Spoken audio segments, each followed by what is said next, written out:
这应该是少数可以完全不用看稿就讲的车子。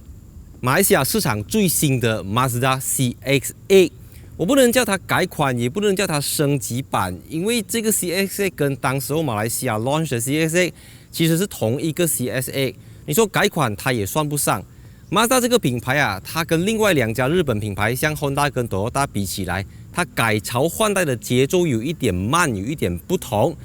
打个比方，我们可以看到那个 Mazda 6啊，从2012年到2022年，直到今天，你去 showroom 都可能还买得到那个 Mazda 6。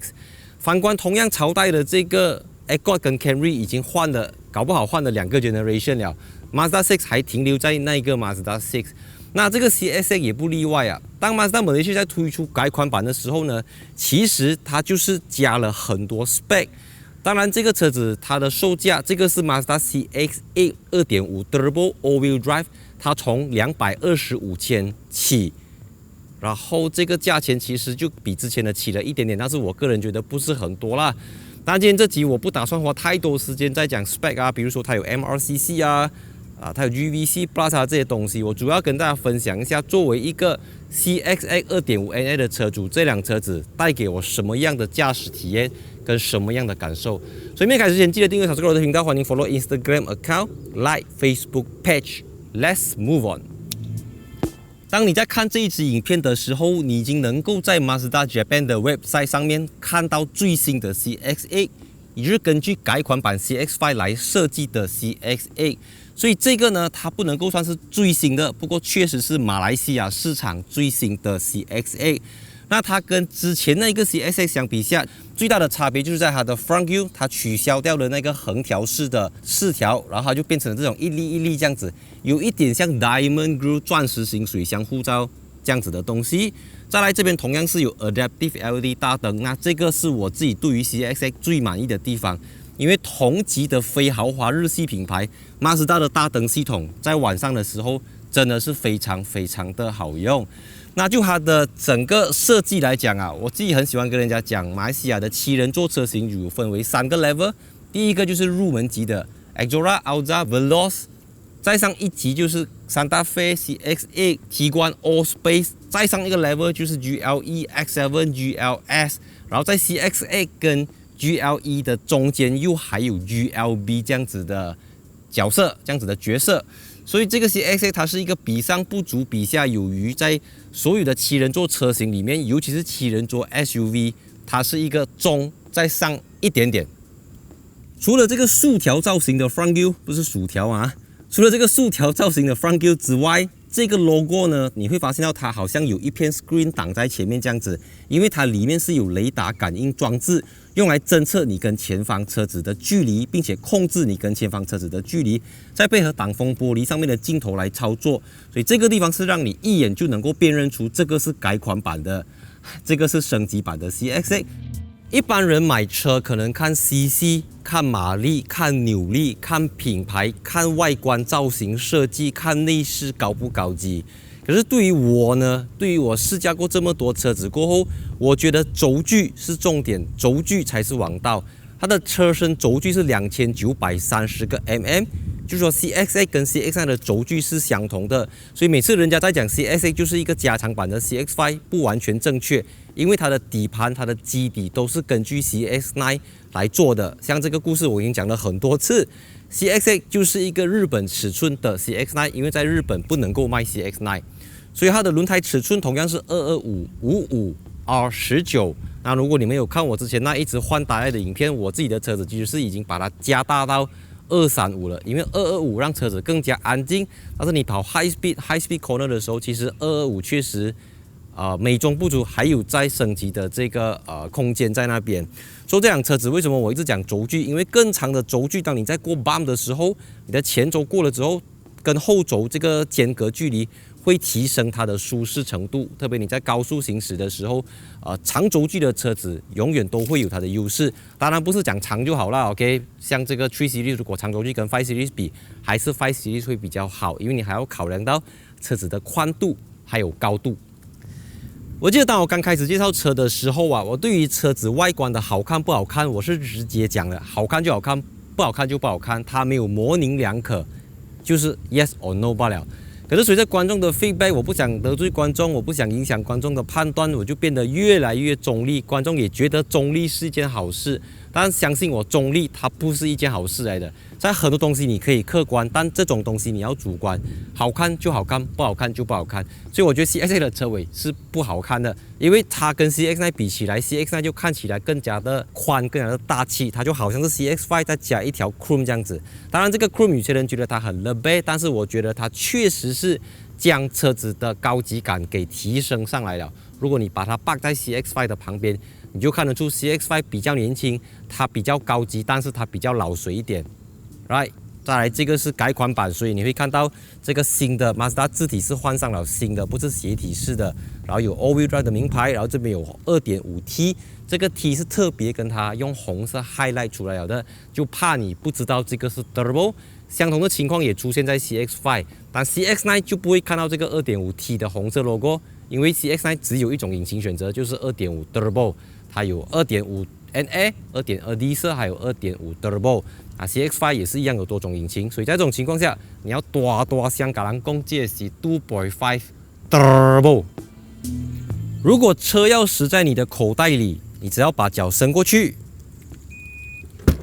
它的车后尾门就会自动升起，也就是叫 hands-free power tailgate。升级前是没有这个东西的。所以我们来看它的行李箱空间呢。在理想的世界，你是可以放行李箱，然后后面还能够坐人。但相信我，当你用了它过后，你就会发现到，如果你真的要载东西，尤其你有孩子的人，在大部分时候你都是把一个椅子给推下去，不够的话，你就把另外一个椅子也推下去，这样才是一个像样的 SUV 行李箱空间。除非你真的是短途去买菜罢了，去吃个饭罢了，这样你就不需要载行李。你后面就能够坐人，所以有时候买7人座啊，买 7C 车，我们买的不是座位，我们买的是 flexibility， 我们买的是它的灵活性，而不是真的可以载6个人，可以载7个人，还可以放很多行李。No such thing。如果你真的要载很多人，又放很多行李，你可以去考虑 Kia Carnival， 因为他们同一个 brand， 所以我可以这样讲啦。I mean 同一个代理啦 ，Burmaz Auto，right？ 所以 CX-8 空间方面，它肯定比Tiguan Allspace 大，它也比三大费大，也比其他同级的这个 SUV 大，因为它轴距就是比别人长，但也没有到很大啦。OK， 载货还是买 MPV 会比较好。SUV 始终还是将它的焦点放在驾驶跟乘坐方面。每一天我都会收到很多观众的私信，问我应该要买什么车，什么建议，特别是 CX-8。我到底要买2+3+2的，还是2+2+2中间有通道的，还是2+2+2中间有一个 center console 中央控制台的 CX-8？ 不要问我，问你自己，看着镜子，问你自己到底是买来载谁，买来做什么？你是买来载小孩子，载老板，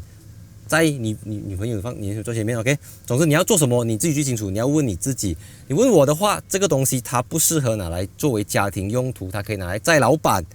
然后你要考量到，当你后排放倒过后，你的车子在这个情况下，它是一个 4-seater， 它只能够坐4个人。OK， 再来就是它的这个center console 里面有2个 USB， 不是 Type C 哈，只是 USB Type A 的接口。然后你可以去调整这个椅子，它有发热椅，而没有通风椅。然后这边一样有冷气出风口，可以调整温度，还有吹哪里，你也可以调吹脚的哈。所以这个冷气系统也是我看过这么多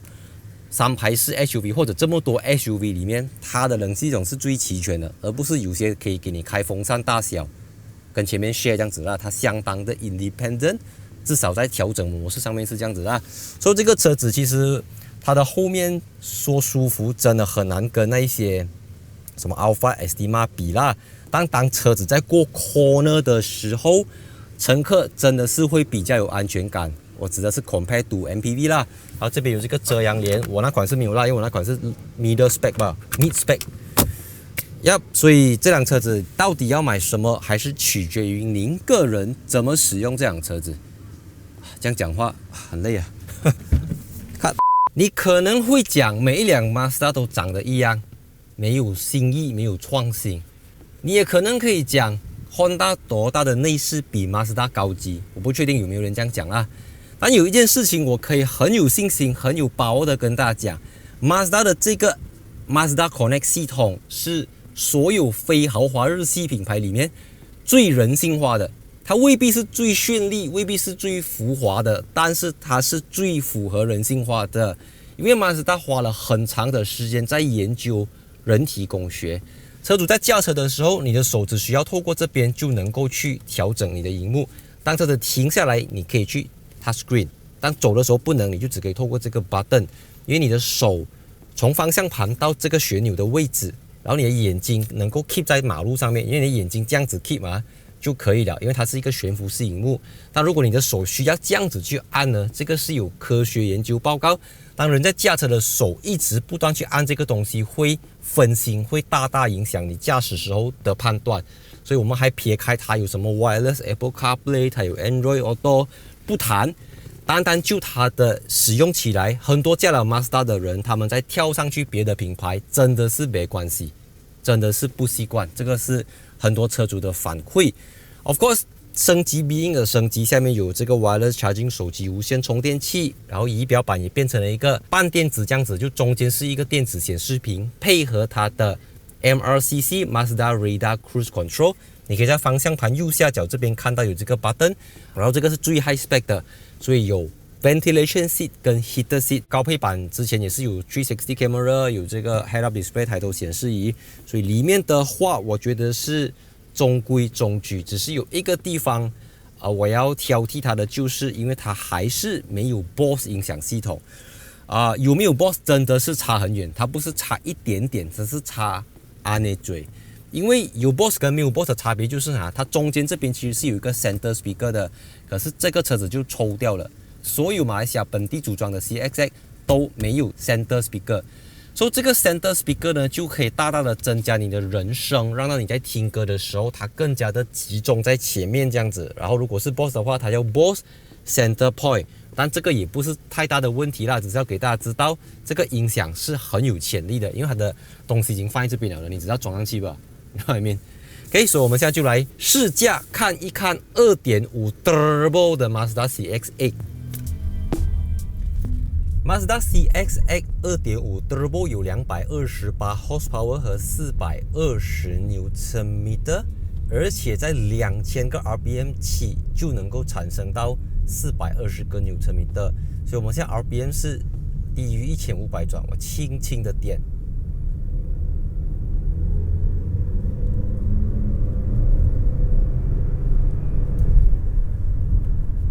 它的力就来了。那如果你是从来都没有开过 Turbo 车，没有接触过涡轮增压的，你会觉得它很顺很有力。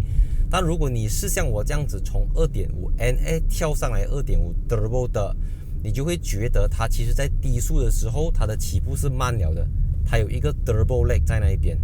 如果讲低速的话，我的 CX-8 2.5 NA 会比较有优势，因为它会比较 smooth， 它不会有这种拖泥带水的感觉。但是当它那个力来的时候，你是挡也挡不住的。420 Nm 不是开玩笑的啊！所以我们回去那个 2.5 NA 的话呢，你要到4000个 RPM 多1倍的转速，你才有258个 Nm 吧。而重点也不是258，重点是你的 power delivery 它是不怎么讲，它是不舒服，它的引擎声浪要飙到4000 RPM 5000 RPM 它会波动 steam， 它会把所有的 ADASness 都消失殆尽。可是 Turbo 车就不会， Turbo 车如果你不要大力踩它，你顺这样子去2000多 RPM upshift 2000多 RPM upshift 升档再升档，它是会让你感觉到无缝接轨这样子，它整个是非常的 smooth。 当然呢，这一次的 CX-8 升级版最大的升级就是从 UVC 升级到 UVC Plus。UVC 跟 UVC Plus 它纯粹是 software 软体上的升级，它并没有涉及到太多的 hardware， 车子的重量不会提升太多，它一样是1896公斤，大概1900公斤这样子啦。所以这个车重我觉得倒还好，尤其当你有了 Turbo 引擎过后，你会觉得这辆车子好像减轻了几百公斤这样子，特别是在你起步加速的时候，所以你有更高的低转高扭力，你就会觉得车子没有这么重，没有这么 heavy。但不管你的马力扭力有多少，它怎么样去呈现它，有一个事情你没有办法去避免的，就是它很饥渴，它不是普通的饥渴。CX-8 除了低色之外的 CX-8 它都很饥渴。像我的那个在塞车的时候，1个liter是6公里到7公里。如果是综合油耗 Highway 加城市综合除起来是1个liter走10.5公里。可是这台车子我从拿车到现在，我已经竭尽所能的斯斯文文去开它。Guess what？ 我们来看一下我的油耗成绩，1个liter 7.1公里。刚才我停了一下，大概是1个liter 8公里左右。所以如果有开过 CX-5 2.5 Turbo 的朋友就知道 CX-8 有很多优点， 2.5 Turbo 有很多优点，可是省油绝对不是它的优点。不管你斯文驾，你粗暴的驾，你疯狂的驾，它的油耗绝对会令你大开眼界。所以很多人问我 CX-8 有什么缺点，没有什么缺点，就是你要一直跑油站罢了，油缸很大，70多公升，可是过可呢没有一辆尺寸接近的 MPV 够它来 in terms of cornering 过弯的表现。然后这个 GVC Plus 会让到你的 steering feedback 有点改变，你会觉得它比较轻手，它没有那么重。但如果你说它的 accuracy， 它的这个不可以讲 accuracy， 它的这个叫什么转向的精准度啊，就是你在摆方向盘的时候，它其实是相当模糊一下的啦。我讲模糊是 compared to Volkswagen Tiguan Allspace compared to 一些欧系车，因为日系车其实它的转向是有时候你会觉得它很怎么讲，它不够清晰，它不够准确。但是它的这个 steering 转向已经比其他的日系品牌好太多了，所以你要 compare 它真的就是纯粹是驾驶习惯的差异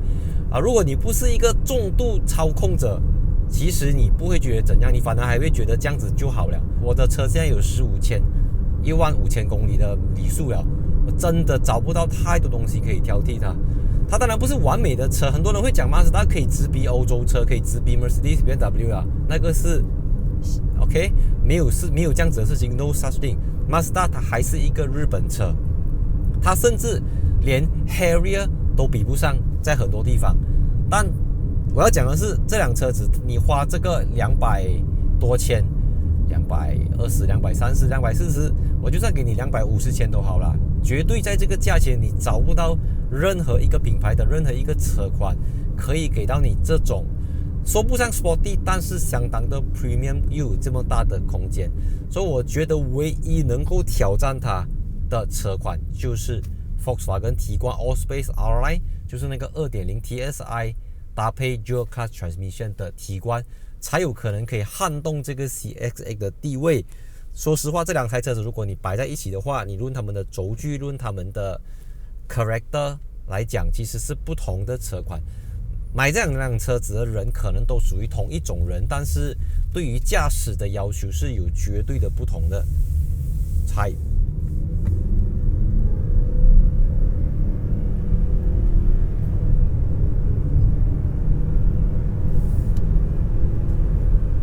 你问我2.5 Turbo 搭配 6-speed Automatic Gearbox 跟2.0 Turbo 搭配 Dual Clutch Transmission 相比较之下有什么差别？天差地远。因为变速箱决定了它的动力传输性格，它的 RPM 怎么上怎么下，它怎么 upshift， 引擎的声浪大还是小。那这个 6-speed Auto 它比较适合走停。如果你要一直我讲的走停是低速走停。如果你要高速、中高速走停 ，Dual Clutch 绝对是没有问题的。但 Dual Clutch 的坏处就是你在走慢慢的时候，它会很急躁，它会一直催你，让你没有办法慢下来。所以 CX-8 不是 ，CX-8 是一个你加慢慢你也可以享受，你加快你也可以享受。可是 Tiguan 它是一个你加慢慢你可能没有这么享受，但是你加越快，你越享受，你越快乐，你越有惊喜。它虽然已经到 2.5 Turbo 了，可是它还是没有带给我太多的惊喜。我能够割到我想割的车，绝对能够。2.0 Turbo 的车我也能够照割，但我已经在 CX-9 见识过这具引擎，我也已经在 CX-5 见识过这具引擎。所以今天这集的重点就是今天这集的结论就是 CX-8 是一个以价钱来讲，它绝对是没有办法挑剔。如果我要给7人座的 Car of the Year， 它绝对是榜上有名，甚至可能会蝉联这个奖项。所以喜欢影片记得分享、按赞、订阅 ，follow 我的 Instagram account。And see you in my next video. I say 3, I say 1, I say 3, 2, 1, cut. 最后要补充一点呢，就是呢，它的这个 Adaptive Cruise Control， 所以你可以透过这个仪表板这边去看你跟前方车子的距离。然后我现在 setting， 所以你可以看到这边，我就跟前方车子保持这样的距离，这样的距离，这样的距离，这样的距离，4个 stage， 它有4个 stage， 弄到线，它会 steering assist 滴滴滴滴跟你大力的摆回来这样子啦。所以有了 MRCC， 让到这辆车子就更加的完整。尤其你长途驾车的时候，其实你的脚一直放在油门踏板，会拉住你的神经线，人会比较紧绷，会比较疲劳。当你脚没有在油门踏板过后，你只需要专心的抓着 steering， 然后准备踩刹车。That's it， 就这样简单。所以很多人讲开着这个模式你会驾到想睡觉，我告诉你，你不开你才会想睡觉。我已经试过很多车子，甚至在很多国家、很多情况下，你开着 MRCT， 你的人在驾车的时候会比较专心。真的，你试过你就知道我在讲什么好了。Right， see you in my next video， 3, 2, 1, cut。